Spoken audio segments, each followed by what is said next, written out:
full-scale war, no one would stand alone. That is why, while we invest in interceptors and protection, Russia invests in breaking unity between all of us.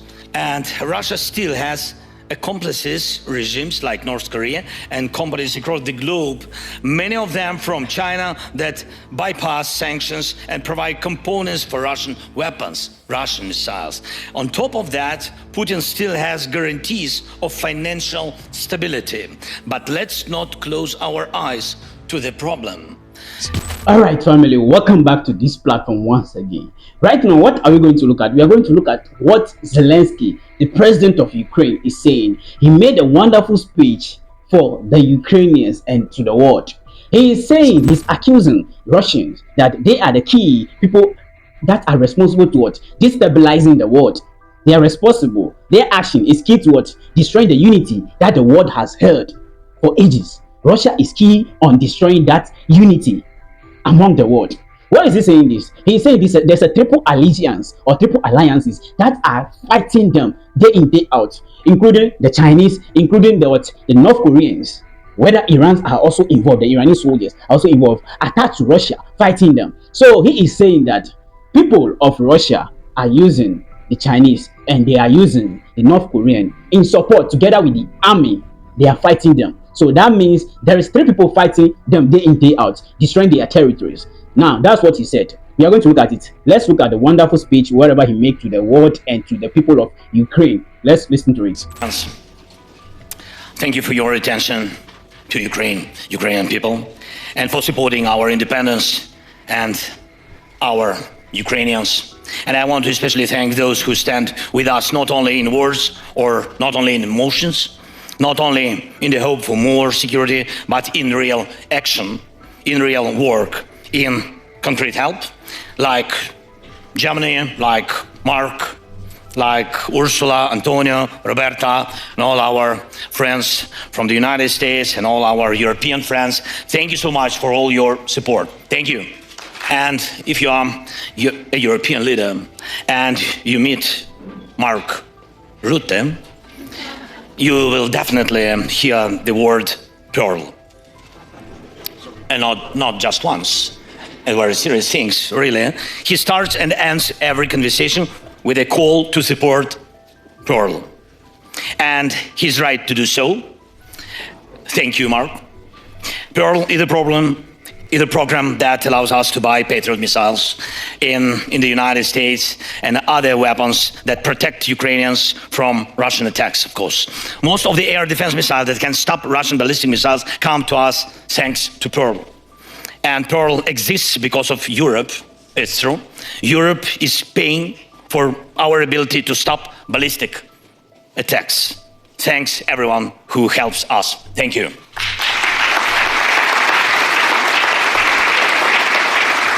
And honestly, one of the worst things a leader can hear in wartime is a report from the Air Force commander saying the air defense units are empty. Empty. And they used the air missiles to stop Russian strikes, and there was no resupply. And intelligence says a new massive attack may come in a day or two. Sometimes we manage to deliver new missiles for our Patriots or NASAMS just before an attack, and sometimes at the very last moment. And I want to especially thank Germany, Norway, Netherlands for their strong leadership in Europe in giving us air defense systems. Thank you very much. These systems save our lives. And thanks to every European leader who invests in Pearl and in other joint defense programs. And I'm proud of our soldiers who repel Russian attacks and of our logistic teams who have kept this system working for 4 years. And I'm proud of our nation. And it is the courage and resilience of Ukrainians that make the defense, that make the difference. And our people deserve gratitude, they deserve respect.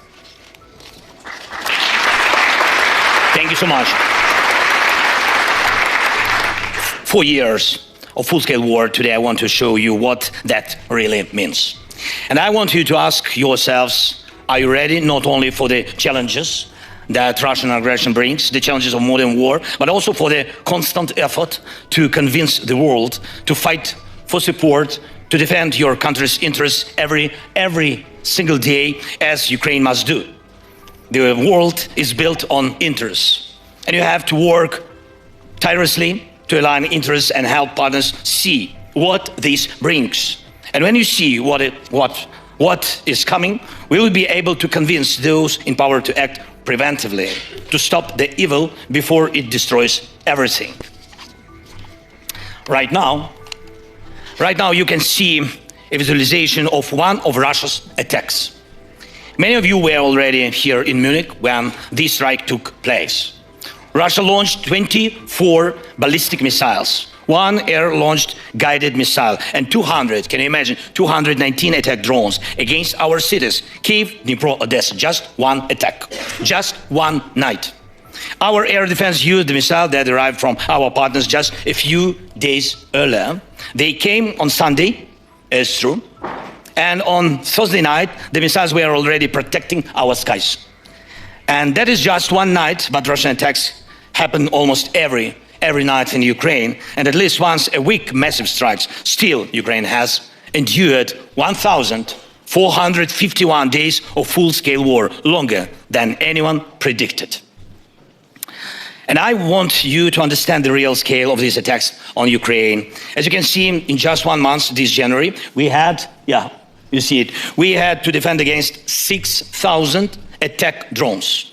Most of them were Shahid drones, and 150 plus Russian missiles of different types, and more than 5,000 glide bombs. And it's like these every month. Imagine this over your own city, shattered streets, destroyed homes, schools, built underground. And this is daily life in Ukraine because of course, because of Russia, for 4 long years. Russia uses many ballistic missiles and carries out combined attacks. Most of the strikes target our power plants and other critical infrastructure. And there is not a single power plant left in Ukraine that has not been damaged by Russian attacks. Not one. But we still generate electricity, thanks to our people. And we have kept our system running thanks to physical protection of the facilities and thanks to everyone who helps us with air defense. Just as important, Ukraine still has power because of our people, thousands of workers who serve millions. And when I see our energy workers, our repair crews, rescue teams, I see something that is often missing in politics. Through dedication, the ability to work at 100%, to act immediately in a real emergency, not in a month, not in a year or 2, but they save lives here. They save lives now, all these years. And many politicians could learn and must learn from ordinary rescuers, from ordinary repair crews, from ordinary electricians to act, how to act immediately. During this war, thank you. During this war, weapons evolve faster than political decisions meant to stop them. When the Iranian regime first gave Russia the Shahid drones, they were simple weapons. They could be shut down easily. Now the Shahid is different. It has a jet engine. It can fly at different altitudes. It can be guided by an operator in real time, and it can use Starlink to reach its target. It can even carry other drones, acting as a, how we say, mother drone for FPVs. War reveals forms of evil we did not expect, and the longer a war continues, the more resources the aggressor receives, the more dangerous weapons and of war itself, and the evolution of Putin. And I remember how the full-scale war was seen in the first year, and we were told that support would continue, but not at the scale and speed needed for Ukraine to win, it's true, or for Russia to lose. And what did that mean? It meant time. The idea was that America could manage the pace of the war and the risk of escalation to reach a point where Russia would no longer be able to attack, and Ukraine would agree not to return its occupied territories. Bob Woodward wrote about this approach of the previous US administration in his book, War. And he described how US Defense Secretary Lloyd Austin said, "We own the clock." And Austin had told Jake Sullivan, numerous times, we own the clock.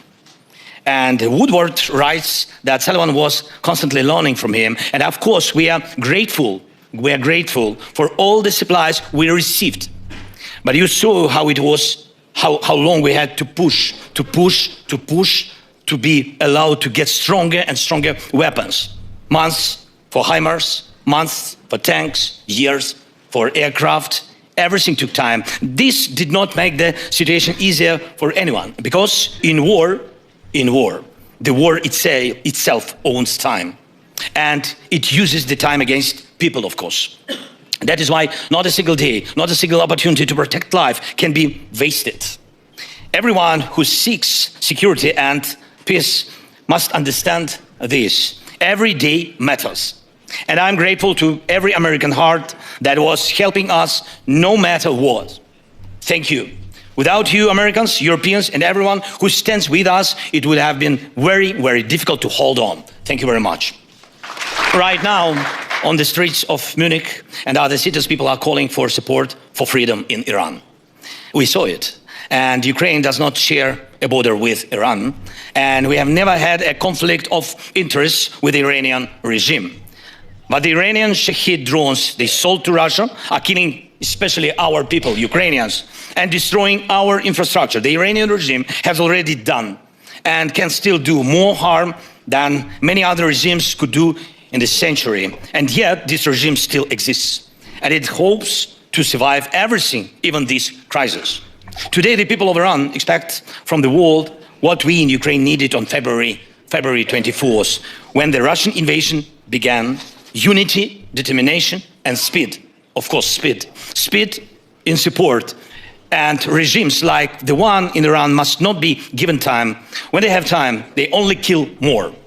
They must be stopped immediately. And this is exactly what should have happened with the Ayatollah after all the wars his regime unleashed and all the lives it took. And with Putin as well, after the war in Georgia, after Syria, after 2014 and the occupation of Crimea.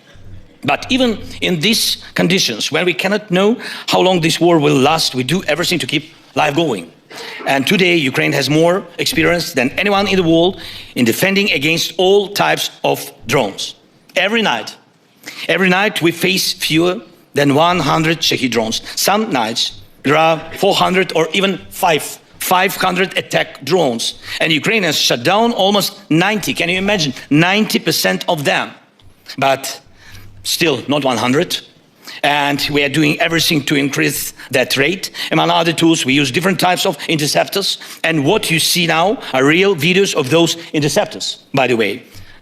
Together with our partners, we are producing more and more of them each day. And we will reach the point where we produce enough to make Shahed drones meaningless for Russia. But the key words here are together with partners.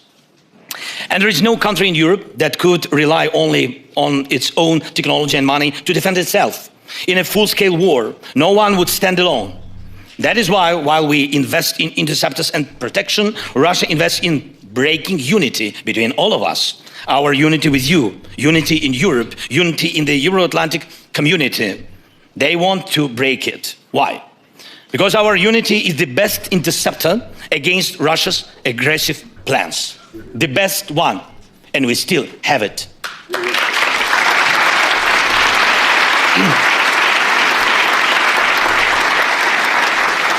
And I want to thank you, each of you who keeps unity alive and makes it stronger. Our unity is what protects us. Hundreds of production sites are already operating in Ukraine and in partner countries. And we have the Danish model. Thanks, Meta, your team, your people, investing in weapons production in Ukraine. We have joint drone production here in Germany. And it officially started yesterday, thanks to everybody and to Friedrich. And we have the joint artillery initiative with Czechia. I see Peter, hi. Thank you so much. And we are doing a lot together with the Nordic countries, with the UK and France, Netherlands, Italy and Poland and United States, Canada and Turkey. There are important changes in Japan thanks to Prime Minister, government, and we all value that Japan stands with us in the coalition of the willings. And there are strong decisions from Europe, including 90 billion euros for 2 years for us. Thank you so much.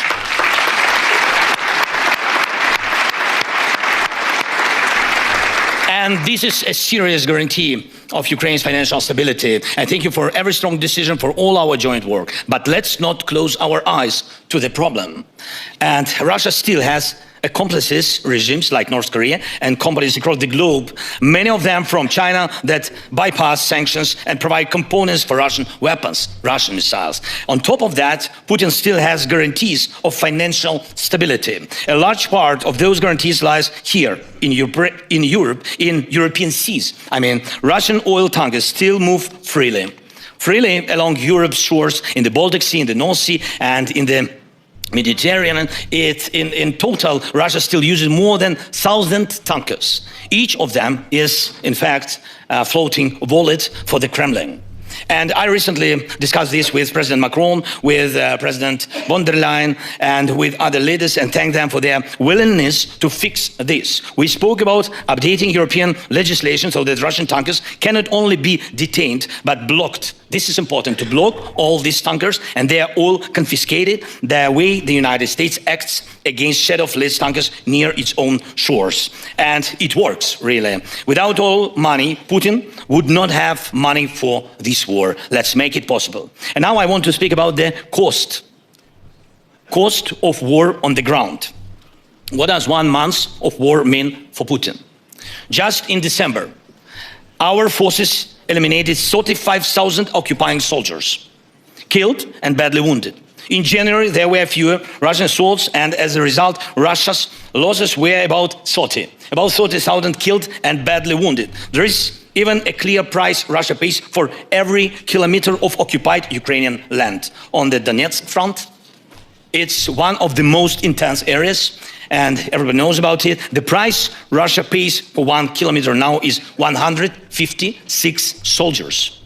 Putin is not concerned about this now, but there is a level at which he will start to care, I'm sure.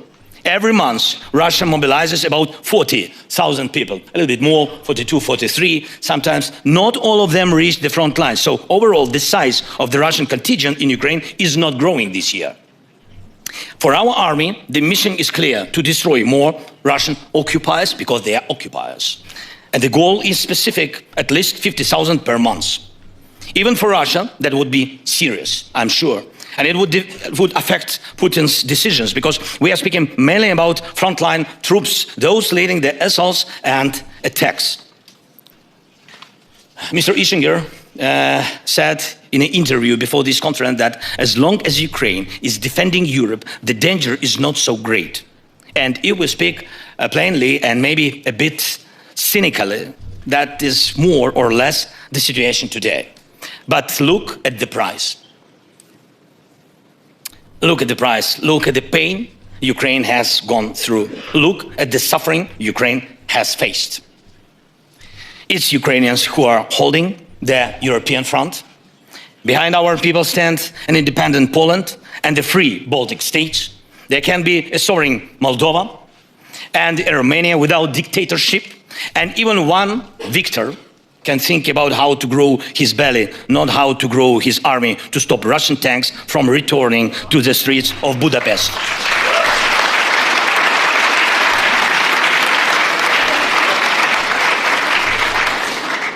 But none of our people choose to be such heroes. Ukraine did not choose this war. And it's wrong to assume that this is a permanent arrangement that others can stay safe behind Ukraine backs forever. Ukrainians are people, not terminators. Our people are dying too. That is why we are doing everything to stop this war and to guarantee security.